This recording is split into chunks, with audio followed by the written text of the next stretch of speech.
Bug-Eyed Tales brings us to the rugged tidal pools along Queensland's coast around 1910, where adventure lurks in unexpected places. Join us as we follow Parker, a young English adventurer who sets out with nothing more than a fishing net in search of dinner. What begins as a simple quest soon escalates into a battle for survival against the sea critters of the deep. Experience a riveting tale of unexpected encounters and twists in this thrilling adaptation of John Mackie's original work, Caught by a Giant Cockle. When I first went out to Queensland in the 80s, I was as ignorant of men and things as the average young Britisher. For instance, I thought my mate, Parker, was a colourless individual, that he must have led a rather narrow life and been poorly prepared for that, simply because he was such a reticent individual unless someone drew him out.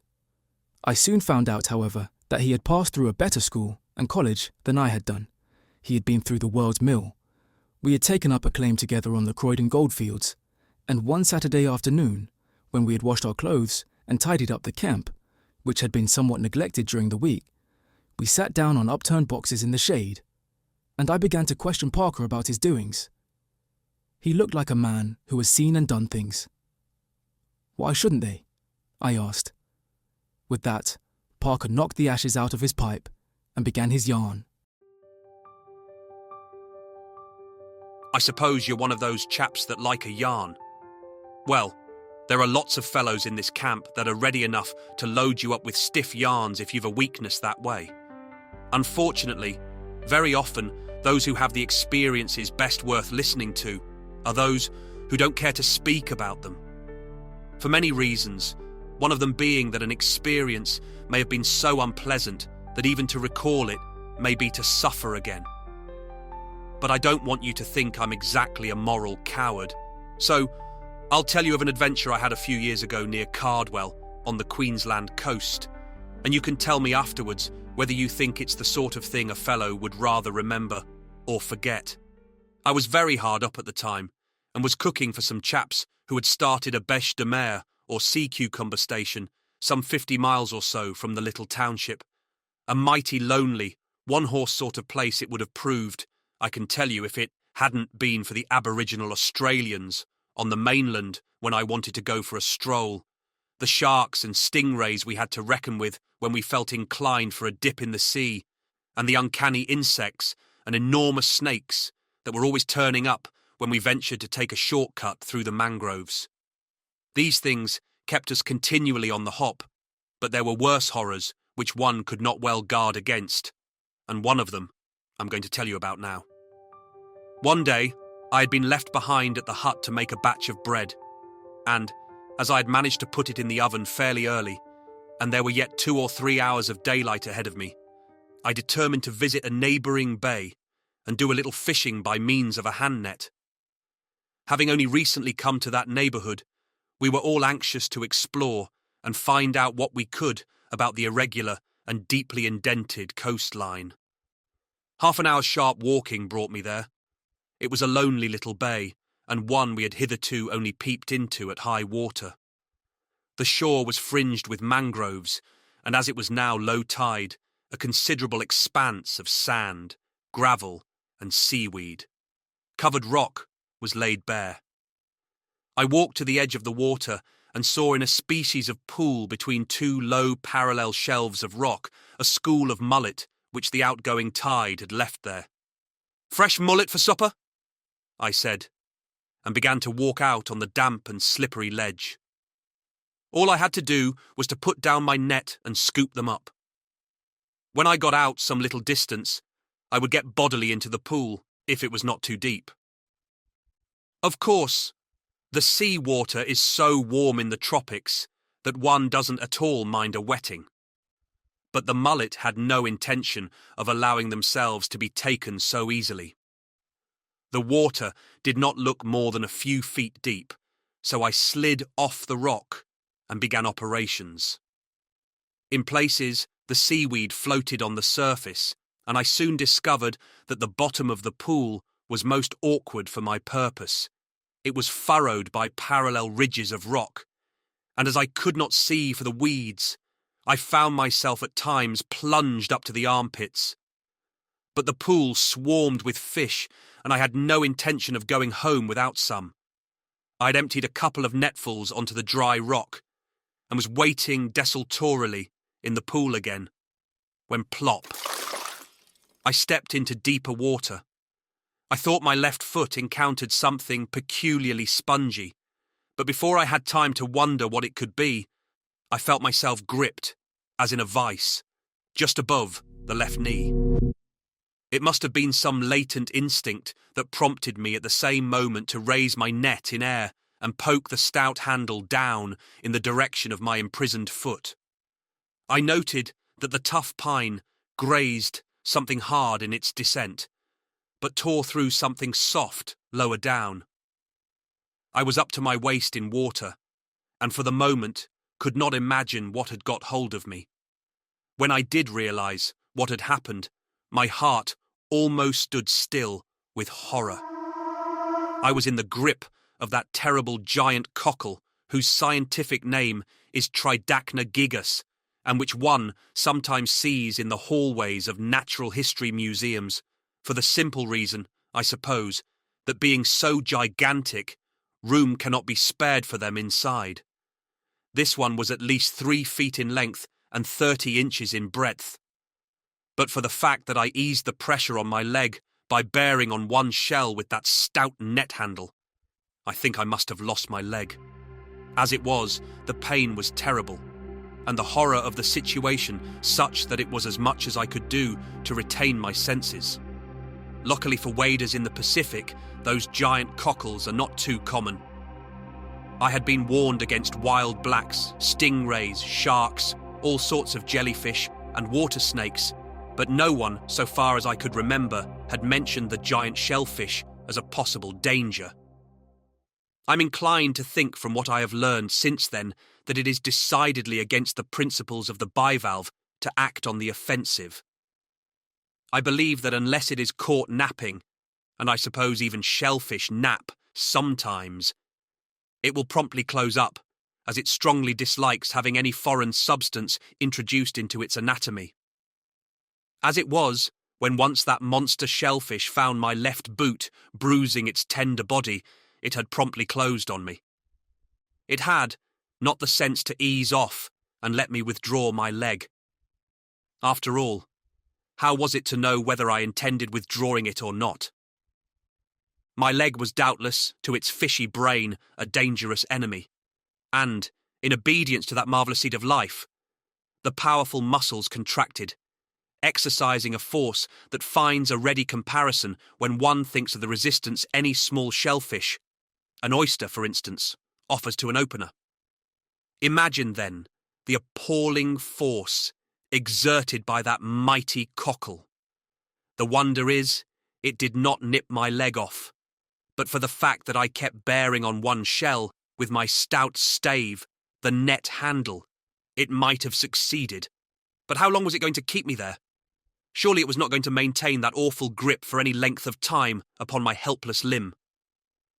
I held on to the net handle with one hand, leaning my weight against it the while, and with my other stooped down and felt the lip of the bivalve. I felt somewhat nervous about putting my hand so near, lest it might somehow suck it in, as an octopus might. The shell was, luckily, corrugated. Had it not been for this corrugation, which in places allowed the blood to flow through my imprisoned limb, I think I should have lost all sense of feeling in it, have toppled over and probably been drowned. But struggle as I might, I could not free myself from its clutches. Never, for one moment, did the creature relax its deadly grip. Where were my comrades? Would they find me in that out-of-the-way inlet? With the fatuity of inexperience, I had neglected to bring any firearms with me, and I might shout myself hoarse before my friends heard me. I was a fool. I had been warned by them never to go out without my rifle or revolver.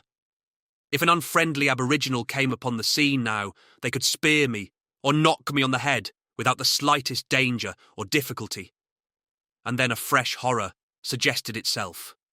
The alligators with which those inlets were infested would soon be on their nocturnal prowl, and how could I hope to escape their cruel and deadly jaws? I cooeyed for all I was worth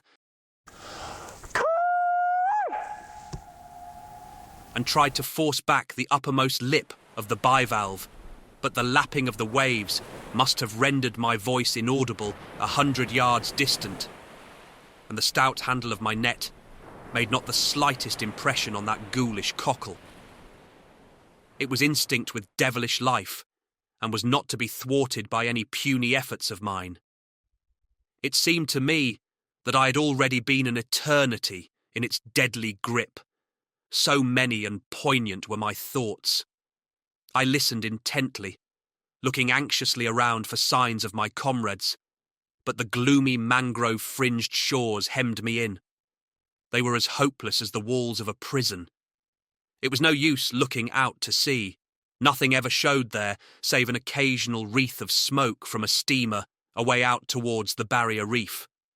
And then, as if to cap all my troubles, it became painfully apparent that the tide was rising. I believe I must have tried to ignore this fresh danger, with some half-formed presentiment that it might prove the figurative last straw. But I had no voice in the matter now. The grim fact forced itself ruthlessly upon me. The water was now up to my armpits, and before another 20 minutes, it would be up to my neck, and then... When I think of it now, it is a wonder no shark came along and put an end to my sufferings. There must have been lots of them in the area of that bay. The twilight had now begun to fall, and in less than 15 minutes, it would be dark. A wild, insane desire for life came over me. I think the lust of life is stronger in the outdoor man than in him who is shut out from God's world by brick walls. Why should I be cut off from everything just when I was beginning to realize what the joy of living meant? Soul and body rebelled at the thought. For a minute or two, I gave way to senseless anger, born of the seeming irony of fate. Then something brought me to my senses. It was the sound of firearms. My comrades had returned to camp and were discharging their guns in case I had missed my direction. I drew a long breath and yelled. "Help!" But I knew only too well that my voice could not carry beyond that fringe of mangroves. I might as well save my breath. The most terrible part of my ordeal was to come. I could make out from the sound of the firing that my friends were coming in my direction. But it was only too apparent that it was not on the beach, but in the back country that they hoped to discover me. They kept inland, and if they looked on the shore at all, they at least skipped my particular mangrove-fringed bay. Had they only penetrated that belt of trees, they must have easily seen me, even in the twilight. But they only fired a shot or two, and went on, unconscious of my presence. I shouted and hallooed till I was hoarse. My voice was now all too weak to reach them. I know I prayed, but I realized that little short of a miracle could save me. The water was up to my neck, and in a few minutes more it would be up to my lips. I began to think of my past life. It seemed to me that I had done terribly little with it. I had not begun it in the right way. I had not realized sufficiently what a superlatively valuable thing life was. I had, with the optimism of youth, relegated unpleasant but wholesome duties to the uncertain future, and that future, as it generally does, had fooled me. It was now almost dark and the water was lapping my chin. What a living death was mine! I had died in reality 1,000 times, and I was so afraid of dying. Yes, horribly afraid. In the excitement of battle, I might have blossomed out into a hero. But here, held prisoner by the leg by an ignoble shellfish, with the salt water trickling down my throat to prolong the death agony, I was a coward. After all, I wonder how many would have held out against such mental and physical torture as I was undergoing. I felt inclined to force my head under the water and keep it there. Why could I not get it all over without such a spun-out end? And then I groaned aloud, although it is certain that groan was an inarticulate expression of hope. My knife was on my belt. Why had I not thought of it before? In all probability, I had not thought about it simply because, until quite lately, I had not, of course, been in the habit of carrying one. As yet, I was frequently forgetting its existence, even when I had occasion to use a knife. Next moment, I had drawn it from its sheath. I took a long breath and then ducked under the water over the shell. I managed to insert my hand and arm through the space close to my leg. In order to do so, I must unknowingly have managed to break a piece off the lip there with my improvised stave. And then I slashed the soft, velvety body of the bivalve with the sharp blade, turning it to the right and to the left. I choked for want of breath, swallowed a mouthful of salt water, and popped my head above the surface. Somehow things did not seem so desperate now. It may have been only fancy, but I thought the grip on my leg just above the knee relaxed somewhat. But I had not a moment to spare if I wanted to escape drowning. A couple of long gasps, and I was down again. This time, I must have severed some of the great silk-like muscles of the bivalve, for after a spasmodic nip, I felt the great shell rock assume a horizontal position. I was tipped over with it. As if it were the most natural thing in the world, I tried to scramble onto my hands and knees, and found that I was using both legs, though one of them was strangely numb. Still, I could use it, and it was free of that ghoulish grip. My feet became entangled in the net as I struggled to free myself from the grip of the giant cockle. But as I ducked to disentangle myself and resurface, I felt a sudden intense sting across my arm. In the dimming light, I realized I had inadvertently brushed against a large jellyfish, its tentacles sprawling out like ghostly threads in the water. Panic surged through me as the jellyfish's tentacles brushed against my arm, the burning sensation intensifying. I remembered the knife still clutched in my other hand. With swift, desperate motions, I slashed at the gelatinous mass, trying to fend off the creature. Each cut through the water was met with resistance, as if I was slicing through a thick, viscous curtain.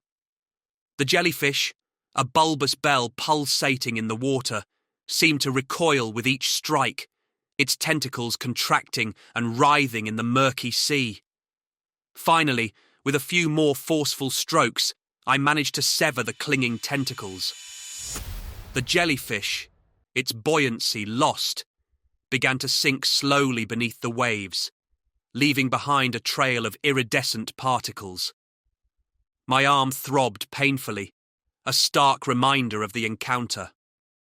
Then, using all the strength I could muster, I swam for the shore, each stroke fueled by a mixture of relief and adrenaline.